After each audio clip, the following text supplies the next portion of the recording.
Hello, this is Greg Stolze. Today I'm going to be reading for you a segment from Month by Month, one of the short stories in the currently kickstarting anthology, The Amazing 3-Pound Pattern Matching MEATLOAF, which I hope you'll hear this and think, wow, I want to back that.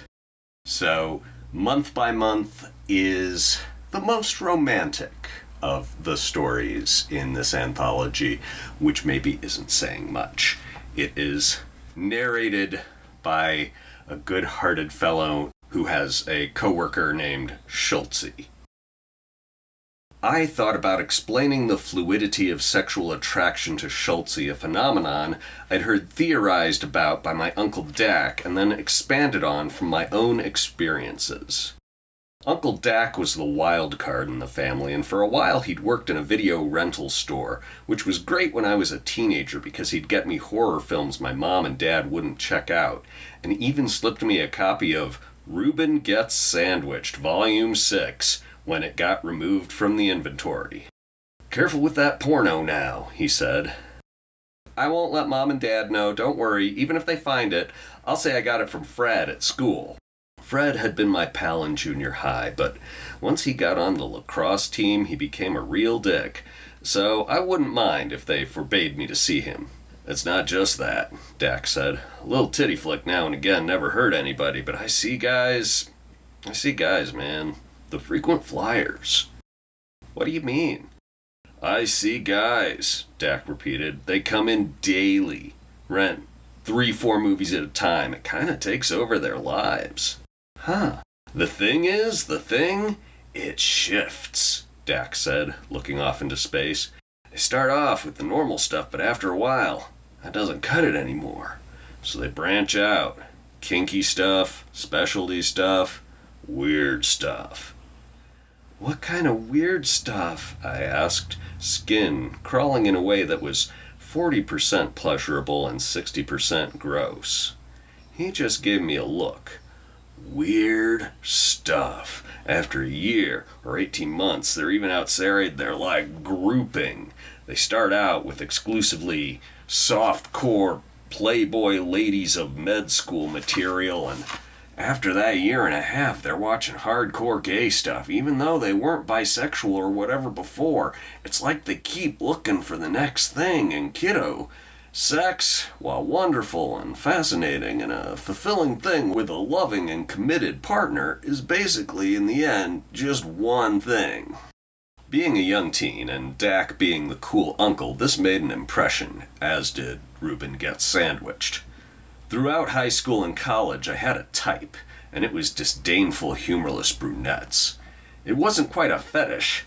Call it a proclivity, and it made me unhappy and bitter because, surprise, disdainful, humorous brunettes are not actually much fun to be around, and I never cracked the code of getting to their hidden sensuous side or whatever.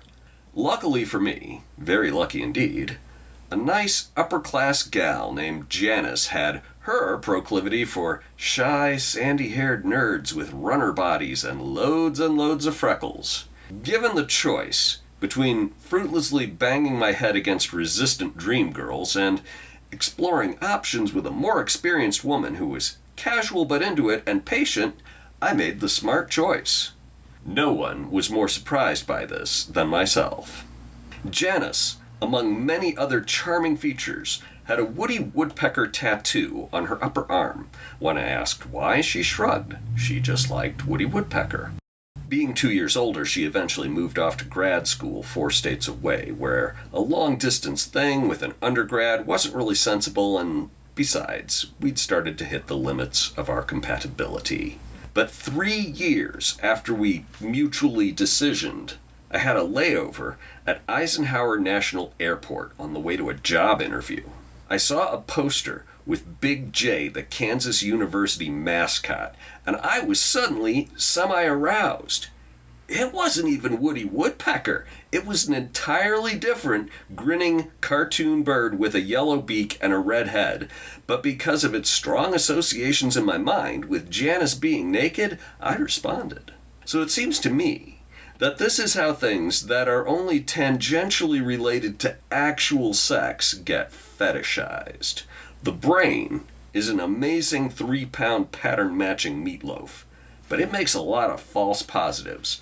So people get sexually bound up to shoes or leather or the sounds balloons make.